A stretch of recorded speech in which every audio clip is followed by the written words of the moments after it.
Li Jingzhe lived in the Chinese city of Xi'an with her husband, Mao Zhenping. On February 23, 1986, she gave birth to their son, Mao Yin, whom she quickly nicknamed Saija. Saija was a happy baby who did not cry often, and grew into a smart, obedient toddler who charmed everyone who met him. Jingzhe's job was with a grain exporting business. When harvest time came, she would have to go on trips out to the countryside for several days to meet with suppliers, leaving her son home with his father. She was on one of those trips in 1988 when she received a telegram from her employer. "Emergency at home. Return right away," it read. On October 17th, Mao Zhenping had gone to pick up 2.5-year-old Jaja after he finished work for the day. While they were on their way home, the little boy became thirsty, so they stopped at a small hotel owned by their family. Jaja was out of his father's sight for just a few seconds while he went to get cool water. During those few seconds, Jaja vanished. Jingzhe immediately returned home to Xi'an, where her boss informed her of her son's disappearance. She initially assumed that her son had wandered off and gotten lost, and expected that someone would find him and bring him to a police station. When a week passed without any sign of him, she began to realize that something more sinister may have caused her son to go missing. Jingzhe dedicated herself to the search for her son. She canvassed the neighborhood where he went missing, and printed and distributed 100,000 flyers in train and bus stations. She took out advertisements in the paper and eventually traveled to 10 different provinces to follow up on leads about her son's whereabouts. Jingzhe and Zhenping were devastated by their son's disappearance and could think of nothing else besides their search for him. Their fixation on their investigation ultimately took a toll on their marriage, and they divorced 4 years after Jaja went missing. Jingzhe continued searching for her son and eventually began helping other parents of missing children as well.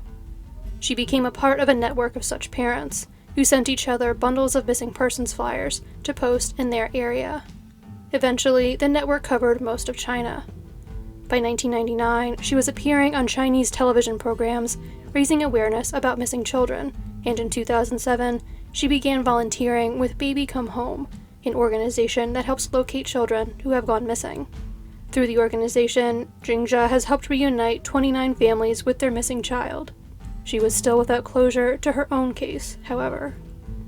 Jingzhe's mother passed away at the age of 94 in 2015, on Jaja's birthday. Just prior to her death, she had a dream that her grandson was found and finally came home. In April of 2020, police received a tip about a man in the Sichuan province who had paid to adopt a boy in the late 1980s. They then used an image of Jaja as a child to help develop one of what he might look like as an adult. Using facial recognition software, they ran the image through a national database of photos and found a possible match in a man living in Chengdu City, in Sichuan province, the same province named by their informant. The man agreed to take a DNA test, which showed that he was Jingzhe's son. On Mother's Day of 2020, she received a phone call. After almost 32 years and personally following up on over 300 leads, she would finally be reunited with her child. Jia had been sold to a childless couple in the Sichuan province for roughly $850 in today's US money. He grew up in Chengdu City with the new name of Gu Ningning. In 2020, the 34-year-old was married and had his own interior design business. He had previously seen Jingzhe on national television, advocating for missing children, and was impressed by her dedication and kindness. When she showed a picture of her own missing son, he thought that it looked like pictures of him as a child, but it did not occur to him that he could actually be the missing boy. After a second DNA test confirmed that Gu Ningning really was Mao Yin, a date was set for his reunion with his birth parents. On May 18, 2020, he was reunited with them at a news conference in Xi'an. Jia spent a month in Xi'an, splitting time between the homes of his mother and father. He has no memory of his life prior to living with his adoptive parents, and had hoped that being in Xi'an and seeing old photographs would help him remember his life with his birth parents. Unfortunately, that was not the case, and no memories of his time with them have resurfaced. Jia has returned to his home in Chengdu. While Jingzhe still lives in Xi'an, 450 miles away, she now communicates with her son every day. She has vowed to continue working for the families of missing children and help them get the happy ending she has finally found.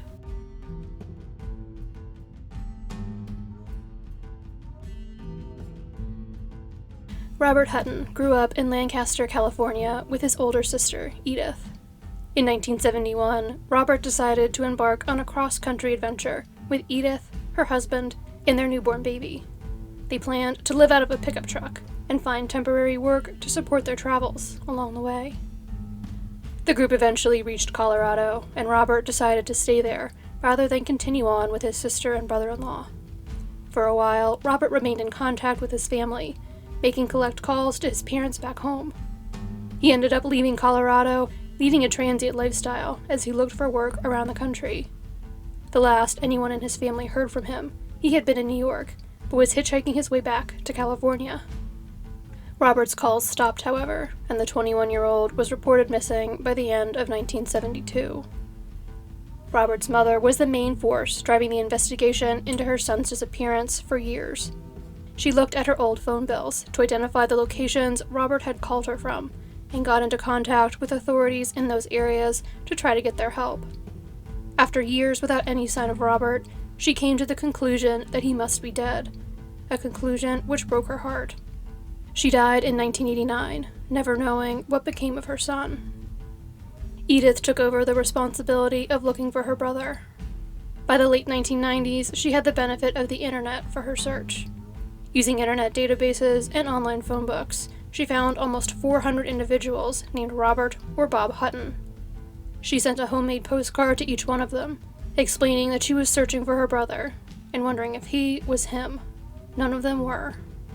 Edith then began researching unidentified bodies found all across the country, in case her mother had been correct and her brother had been killed. Eventually, she found 6 sets of unidentified remains she believed could have been Robert. She reached out to the law enforcement agencies handling each of the cases, but only got one reply, from Jason Moran, a detective with the Cook County Sheriff's Office. In October of 2011, Cook County Sheriff Thomas Dart announced that his office was launching a renewed effort to identify 8 young men killed by infamous serial killer John Wayne Gacy. Gacy was convicted of the murders of 33 young men and boys whose bodies were found on his property or in a nearby river, but only 25 of their identities were known. DNA samples had been taken from each of the unknown victims, and Sheriff Dart asked that relatives of men who disappeared in the 1970s submit their DNA for comparison. Robert had gone missing the same year as Gacy's first known killing, and, as a young white male, was consistent with Gacy's other victims. Robert's path from New York to California was unknown, so the possibility that he had passed through Chicago on his way could not be dismissed. He also often supported himself by working in construction, and one of the ruses Gacy used to get young men to come to his house was to offer them work with his construction company, PDM Contractors. Based on these facts, Detective Moran did follow up on the possibility that Robert was one of his unidentified victims. However, using police databases that Edith did not have access to, he was able to find a record of Robert living in Breckenridge, Colorado, up until recently. His current whereabouts, however, were unknown. Since this information eliminated Robert as one of the unidentified young men, it should have ended Detective Moran's involvement in his disappearance. However, the detective was moved by the story of Robert's mother dying without knowing what became of him, Edith's years of working trying to locate him, and the fact that Robert's father had recently battled cancer. He therefore did not forget about the case, and in 2013, he decided to look for Robert in law enforcement databases again. When he did, he found a current address for him in the small town of Stevensville, Montana. He reached out to the sheriff's department there, and an officer went to the address and confirmed that the man living there was the right Robert Hutton, and obtained his permission to release his phone number to his family. In April, Detective Moran called Edith to inform her that after more than 40 years, she could speak with her younger brother. Robert had spent the first several years after his last contact with his family in the Southwest, hiking and caving in remote areas. He had no fixed address or means to contact anyone. He had also gotten involved with drugs during this time. By the time he tried to contact his family after a few years, their contact information was no longer current. He returned to California to visit them after he got off of drugs, but the family had moved away by then. Robert settled in Colorado in the early 80s, eventually starting his own construction company.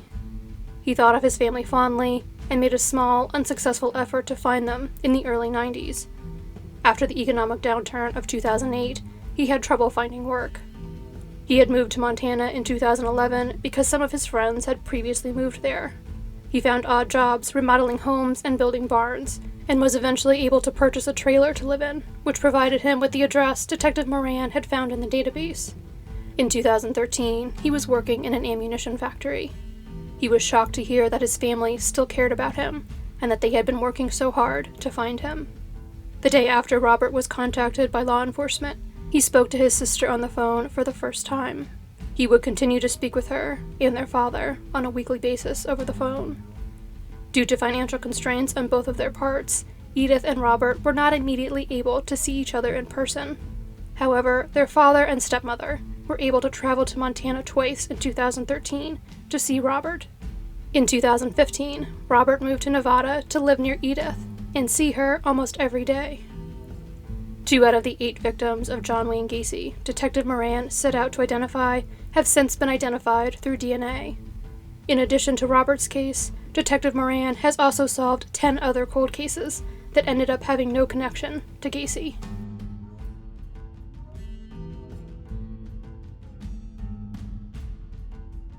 Ricardas Puisys was born and raised in Lithuania, but was living in the United Kingdom by 2015. He was working for the Night Layer Leak Company in Chatteris and living in West Beach. The last confirmed sighting of him was on September 26, 2015, when he was leaving work for the day, although there was a potential sighting of him with a group of Lithuanian men later that evening. Ricardas failed to show up when he was due back at work on the 28th, which was out of character. His disappearance was taken seriously from the start because concern about his safety had been raised just a month before he vanished. While they were conducting routine welfare checks in West Beach, police officers encountered a local resident who told them that Ricardas had recently been forced to move because he was being exploited. Police have described Ricardas as the type of character that was vulnerable to exploitation because of his circumstances. He had very little money, living paycheck to paycheck, and had no family in the area. His mother still lived in Lithuania, his sister lived in Germany, and he had cousins living in Ireland. He did not have a vehicle and spoke very little English, mainly interacting with the local Lithuanian community. When the officers found Ricardas at his new address, however, he assured them that he was fine. When he went missing, however, this previous incident raised concerns that he may have been taken to be used for forced labor. On November 17th, Ricardas' identification card was found in a park in West Beach, near Cannon Street. The following month, a 31-year-old man was arrested on suspicion of murdering Ricardas, despite the fact that his body had not been located. The man was ultimately released due to lack of evidence. The next major development in the case would not come until August of 2018, when police learned that a Facebook profile using Ricardas' name had been created. His relatives confirmed that the pictures on the profile were of Ricardas, although it was unclear when they were taken. They also tried contacting the person who made the profile, but they would only rarely get replies to their messages. When they did get responses, they would come long after their initial message, and were generally very vague. One cousin did say that they received a message from the account that contained details about their last meeting with Ricardas that only Ricardas would have known. Police also tried to make contact through the profile, but all of their messages went unanswered. They could not reach anyone using the phone number associated with the account or trace its owner. They tried to trace where the account was being accessed from, but could not pinpoint an exact location, although the account appeared to be accessed in the greater West Beach area. The existence of the Facebook profile and the possibility that Ricardas was still alive was not announced to the public for over a year, out of concerns for Ricardas' safety. In November of 2019, it was made public as part of a renewed appeal for information in the case.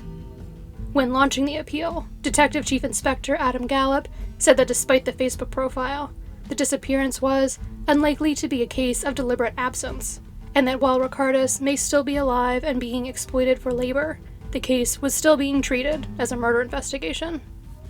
In the following weeks, potential sightings of Ricardas in the Wisbech and Kings Lynn areas were called in, but Ricardas remained missing. In late June of 2020, police received new information in the case, and on July 1st, almost 5 years after he disappeared, Ricardas was finally found during a search of a wooded area in Harecraft Road. He had been living amongst the undergrowth in a primitive shelter which kept him well hidden, and had not interacted with any other person in quite a while. Police did not immediately announce that Ricardas had been found, again out of concern for his safety. In the statement they ultimately released on August 3rd, the Cambridgeshire Constabulary announced that, "We now believe Ricardas made the decision to run away as he had been the victim of a crime, having previously been subject to exploitation." Given these circumstances, they waited a month to make the announcement so that they could be sure that the safeguards needed to keep Ricardas protected were in place. They are also helping him find resources to cope with the stresses associated with living under such difficult circumstances, away from human contact for so long. An investigation into who may have exploited Ricardas, potentially for forced labor, has been launched.